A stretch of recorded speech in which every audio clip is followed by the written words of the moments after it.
Now, I want to cite the example of another great Caltech man. When I was at Caltech, right across the court was Thomas Hunt Morgan. Mm-hmm. And I always thought the faint odor that I smelled was his damn fruit flies.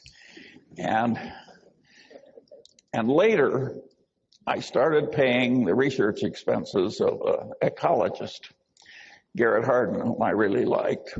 And he had trained here at Caltech under Thomas Hunt Morgan. And he told me something about Morgan that really fascinated me. He said that in that day when they didn't have computers and when the main calculating device was the Frieden calculator, everybody in Caltech had endless Frieden calculators except Morgan. And he pretty well banned the Frieden calculator from the biology department. And when they said, "Why are you doing this?" he said, I'm like a gold miner in 1849, and I can walk along the banks of the river, and I can use organized common sense and pick up these enormous nuggets of pure gold. And as long as I can do that, I'm going to use my scant resources to pick up all this gold, and I'm not going to revert to any placer mining, sifting the statistics for faint traces of something. And I love that because that's what I've done with my life.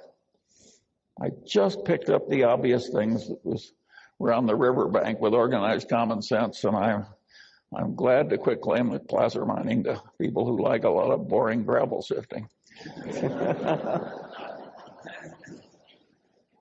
So I think that a lot of the people who are trying to fix the social sciences will make it worse by going into these very involved computations because they get into math very soon that they can't handle.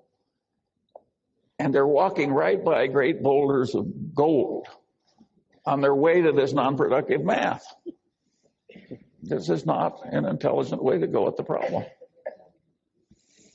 Yeah, well, that's something you've talked about earlier, this attempt at false precision. Terrible. Warren and I always say, we cite Keynes. Better to be roughly right than precisely wrong.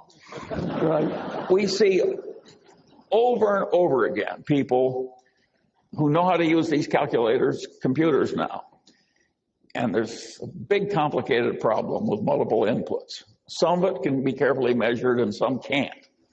So they just horribly overweigh everything that can be measured. This is truly asinine.